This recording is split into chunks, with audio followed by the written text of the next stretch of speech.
कैसे हैं guys, welcome back to another show. आज मैं आपको दिखाने जा रहा हूँ साइकोलॉजिकली हॉरर ड्रामा मूवी जिसका नाम है लुक अवे। 17 साल की लड़की मारिया एक स्कूल में पढ़ने वाली लड़की है और अपने फादर की वजह से वो हमेशा ही परेशान और डिप्रेशन में रहती है, जो कि एक प्लास्टिक सर्जन है और हर चीज़ को बिल्कुल परफेक्ट चाहता है।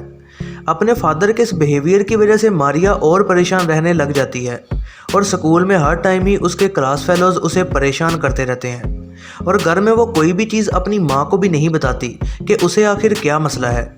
एक दिन मारिया एक तस्वीर को देखती है जो कि ट्विन बच्चों का सोनोग्राम होता है। इस तरह से वो शीशे के एक राज के बारे में भी जान लेती है।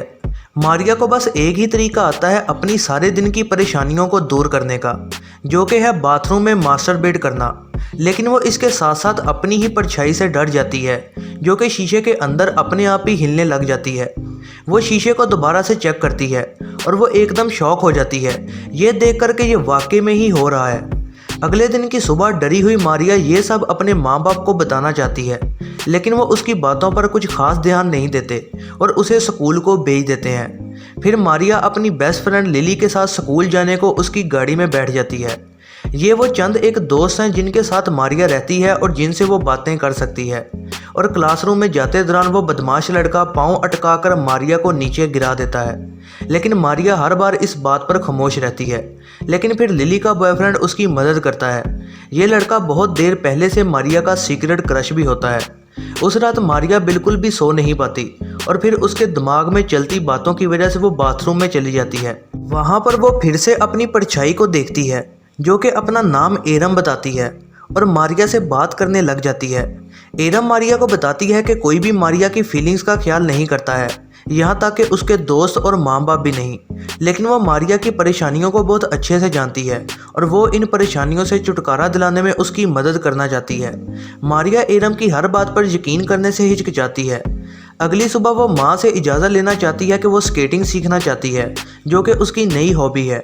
और फिर जब मारिया अपने फादर के क्लिनिक पर जाती है तो वहाँ पर उसे पता लगता है कि उसका फादर पेशेंट्स के साथ अफेयर्स में है। घर वापस जाते वक्त मारिया बहुत खुश हो जाती है जब उसका फादर ये कहता है कि वो उसे अर्ली बर्थडे प्रेजेंट देगा।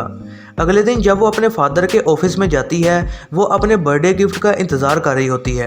ताहम उसका फादर ये कहता है कि वो प्लास्टिक सर्जरी से उसके चेहरे की गड़बड़ को ठीक करना चाहता है और इस तरह से वो दोबारा से अपना कॉन्फिडेंस हासिल कर पाएगी। लेकिन मारिया बस खामोशी से इस तोहफे को एक्सेप्ट कर लेती है। लेकिन अपने फादर की इस बात पर कि वो उसकी असल फीलिंग्स को नहीं जानता है, अपने दिल में वो बहुत ही सैड फील करती है। इन सब चीज़ों से परेशान होकर मारिया एरम के पास उसकी सपोर्ट लेने को जाती है, जो कि उससे उसके अंदर के ख्यालात और अंदर की फीलिंग्स का इजहार करवाती है। उसकी माँ को ये शक हो जाता है कि ज़रूर मारिया के साथ कुछ गड़बड़ है, लेकिन उसका शौहर उसकी कोई भी बात नहीं सुनता है। यहाँ तक कि वो उसे अपने डरावने ख्वाब भी सुनाती है जो उसे आ रहे होते हैं, लेकिन उसका शौहर उसकी कोई बात नहीं मानता। अगले दिन मारिया लिली के साथ अगली आने वाली डांस पार्टी के लिए एक जगह स्केटिंग सीखने जाती है।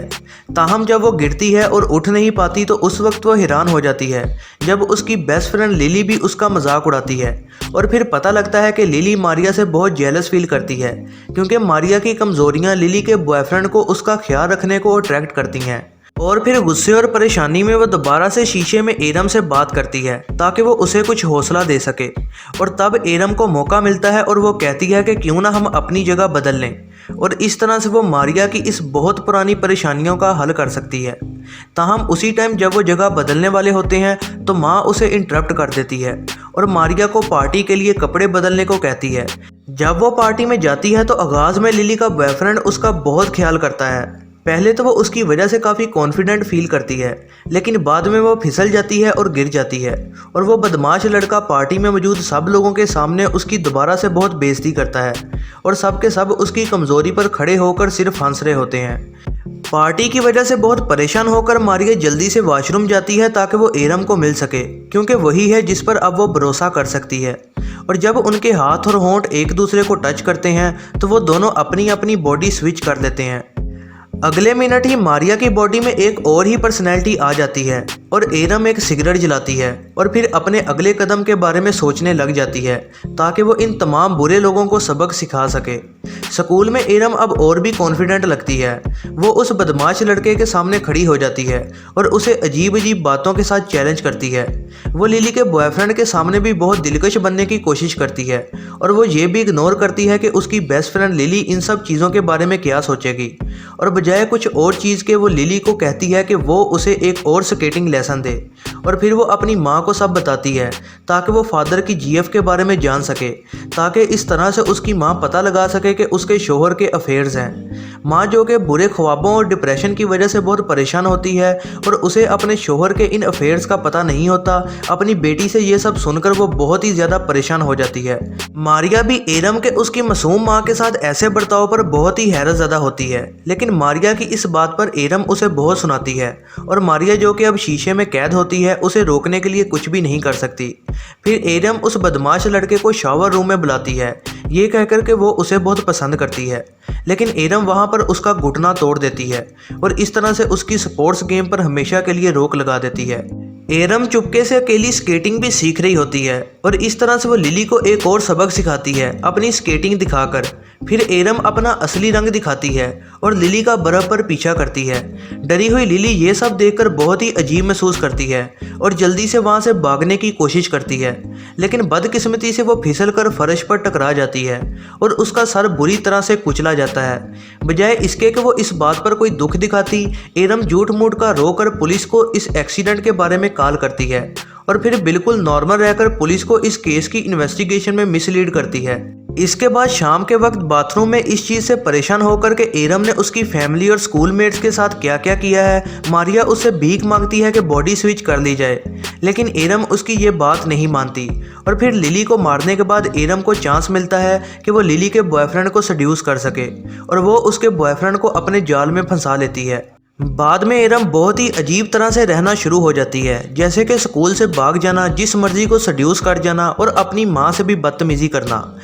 इसके बाद जब लिली का बॉयफ्रेंड और वो एक होटल में होते हैं तो उस लड़के को एक कॉल आती है और कॉल पर कहा जाता है कि पुलिस उससे और मारिया को मिलना चाहती है। एरम जाने से इनकार करती है और उसे भी यहीं रुकने को कहती है, जिसकी वजह से लड़के को लिली की मौत के बारे में उस पर शक होने लग जाता है। और फिर जब वो लड़का उसे धक्का दे देता है तो एरम बहुत ही ज़्यादा गुस्सा हो जाती है। एरम उसे एक बोतल के साथ सर पर ज़ोर से मारती है, जिसकी वजह से वो फ़ौरन ही मर जाता है। मारिया उसी शीशे में कैद होती है और वो कुछ भी नहीं कर सकती और वो उस लड़के के मर जाने पर बहुत ही ज़्यादा दुखी होती है। और फिर एरम उस होटल से बाहर निकल जाती है और सीधा अपने फादर के क्लिनिक में जाती है, जहाँ पर वो ये दिखाने की कोशिश करती है कि वो बहुत ज़्यादा बुरी हालत में है। और फिर वो अपने फादर के सामने खड़ी हो जाती है। वो अपने फादर को ये कहती है कि क्या वो अभी भी अपनी बेटी को प्यार करता है, जबकि उसका जिस्म बहुत ज़्यादा ख़राब हो चुका है। उसका बाप इस अजीबोगरीब सवाल से काफ़ी एम्बेरस हो जाता है। वो उसके इन सवालों का जवाब देना नहीं चाहता और ये राज खुल जाता है कि मारिया की एक जुड़वा बहन भी पैदा हुई थी, जिसको उसके परफेक्शनिस्ट फादर ने मार दिया था क्योंकि उसका जिस्म अजीबोगरीब था। ताहम बेशक फिजिकली उसे मार दिया गया था, लेकिन उसकी बहन शीशे में छुपी हुई थी और सालों से अपनी नफरत की वजह से फैमिली को डरा रही थी और इंतज़ार में थी कि कब वो अपनी बॉडी मारिया से स्विच कर सकेगी। फिर एरम अपने फादर का गला काट देती है। फिर अपने हाथ पर मौजूद खून को साफ करके एरम ये देखकर बहुत हैरान होती है कि मारिया शीशे में मौजूद नहीं है। डरी हुई और खुद को अकेले महसूस करते हुए एरम फिर अपनी माँ के साथ जाकर लेट जाती है। उसकी माँ के बुरे ख्वाब अब ख़त्म हो चुके होते हैं और अपनी दोनों बेटियों से वो दोबारा मिल जाती है, जो कि अब एक जिस्म में दो जुड़वा बहनें होती हैं। ये है ज़रनाब मूवीज़ रिव्यू। वीडियो पसंद आई हो तो लाइक ज़रूर कीजिएगा और ऐसे ही नई वीडियोज़ के लिए चैनल को सब्सक्राइब करना ना भूलिएगा।